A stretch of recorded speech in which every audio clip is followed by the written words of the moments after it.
Assalamu alaikum grade 5. This is your lecture number 3 of new session and the topic is the human body. Skeletal system.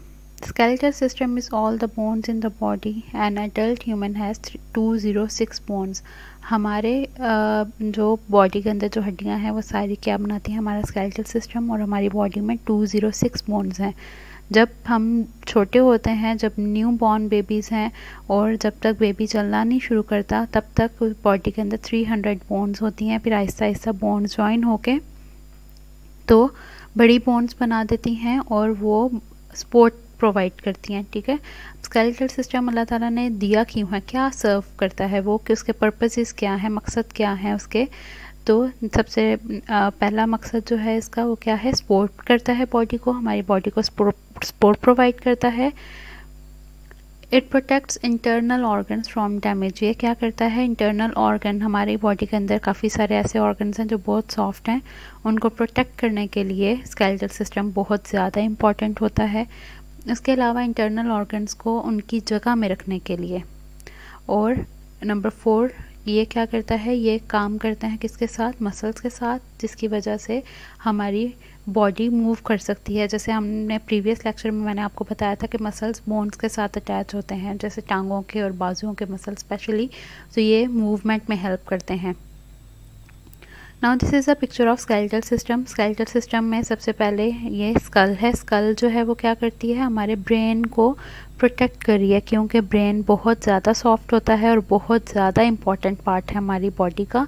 तो brain को अल्लाह ताला ने protect करने के लिए एक बहुत हार्ड किस्म का स्केलेटन जो है वो प्रोवाइड किया हुआ है, और उस स्केलेटन को हम क्या कहते हैं, स्कल कहते हैं.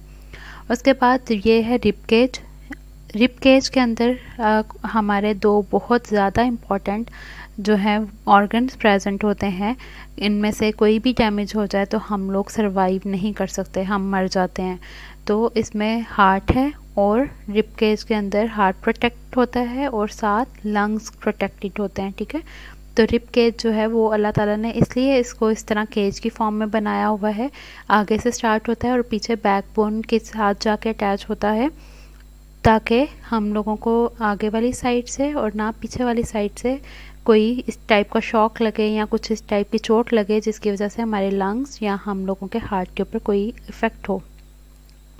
बैकबोन क्या करती है, वो हम लोगों की पीछे कमर को सीधा स्ट्रेट रखती है. क्यों रखती है स्ट्रेट, ताकि हम लोगों के, अब यहाँ पे तो लंग्स के लिए अल्लाह ताला ने रिब केज रख दिया, उसको शेप दे दी, लंग्स वाला एरिया जो है उसको. अब यहाँ पे कोई आपको साइडों पे कोई इस टाइप की हड्डियाँ नज़र नहीं आ रही, मगर ये दरमियान में बैकबोन जो है वो क्या करती है, वो इरेक्ट है, बॉडी को इरेक्ट रखती है, बिल्कुल सीधा रखती है, जिसकी वजह से हमारा स्टमक, हमारा इंटेस्टाइन, लार्ज इंटेस्टाइन, वो सब के सब अपनी प्रॉपर शेप में रहते हैं. ये नहीं होता कि इनमें से कोई भी नीचे घिर जाए या इस साइड पर आ जाए. तो इसलिए ये प्रॉपर हमारे इंटरनल ऑर्गन्स को उनकी जगह पे रखते हैं. ठीक है, स्केलेटल सिस्टम. और स्केलेटल सिस्टम जो है वो हम लोगों के हाथों में भी मूवमेंट उसकी वजह से ही हो रही है, हमारी बाजू में मूवमेंट हो रही है स्केलेटल सिस्टम की वजह से.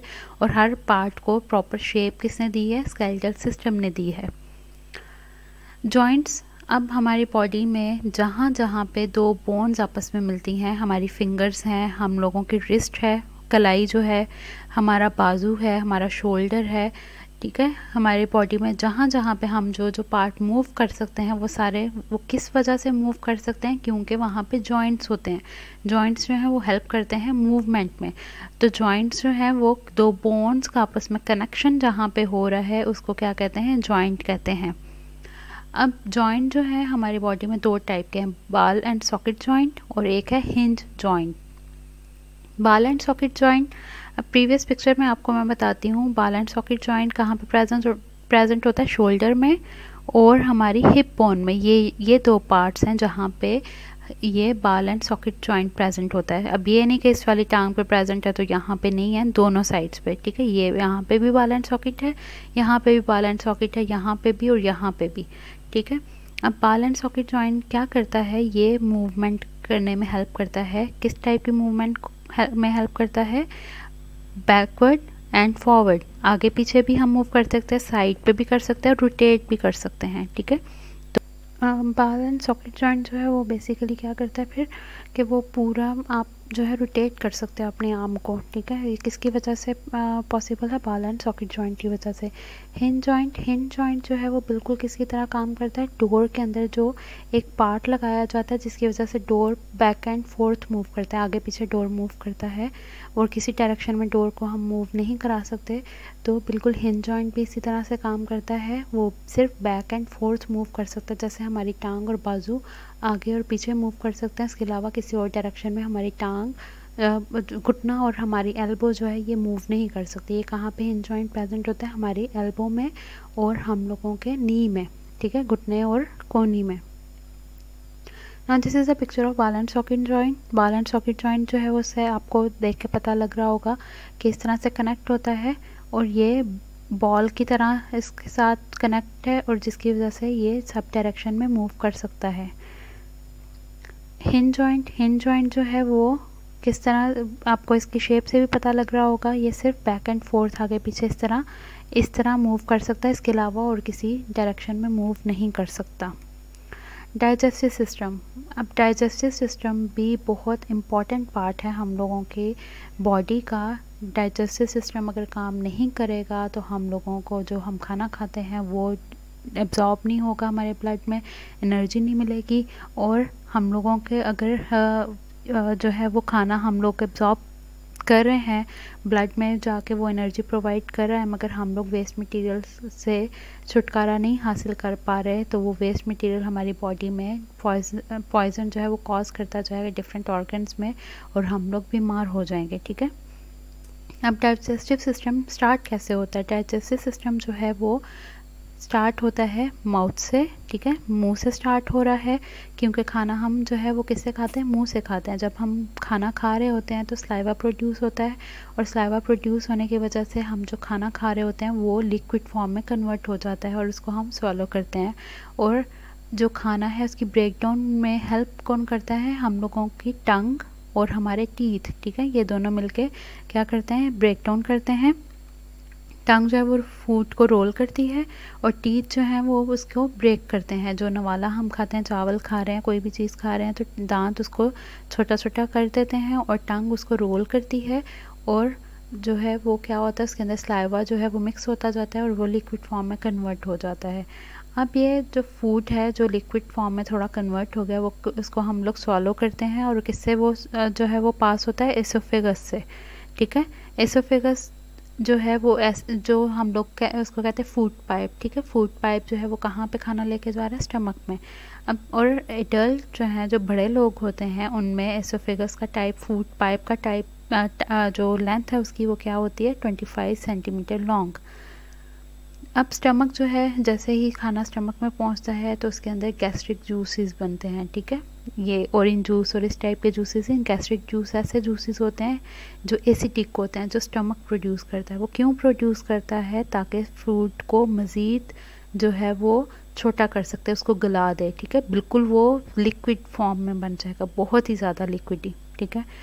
तो ये प्रोसेस कहाँ पे होगा? स्टमक में। अब जब वो और ज़्यादा लिक्विड में कन्वर्ट हो गया, उसके बाद ये वाला फूड पास हो जाता है स्मॉल इंटेस्टाइन में। स्मॉल इंटेस्टाइन में खाना जाएगा, स्मॉल इंटेस्टाइन उसको मज़ीद ब्रेक डाउन करता जाएगा, और वो इतना छोटा हो जाएगा फूड का पार्टिकल कि वो हमारे सेल्स में एब्जॉर्ब हो जाएंगे, ठीक है। ब्लड उधर से कलेक्ट करेगा उन फूड पार्टिकल्स को, और हमारे सेल्स को प्रोवाइड करेगा ताकि सेल्स एनर्जी हासिल कर सकें। स्मॉल इंटेस्टाइन जो है उसके लेंथ क्या होती है? 5 मीटर्स होती है, और अनडाइजेस्टेड फूड जो है उसमें से सारा का सारा कहाँ चला जाता है? लार्ज इंटेस्टाइन में। और लार्ज इंटेस्टाइन के बाद जो है वो हम लोगों की बॉडी से एक्सक्रीट हो जाता है जितना भी वेस्ट मटेरियल होता है। Now you can see how the digestive system works. अब क्या किस तरह से काम हो रहा है? यहाँ पे जैसे ही नवाला मुंह में लिया, वो कहाँ पे आया? स्टमक में। स्टमक के बाद वो कहाँ चला जाएगा?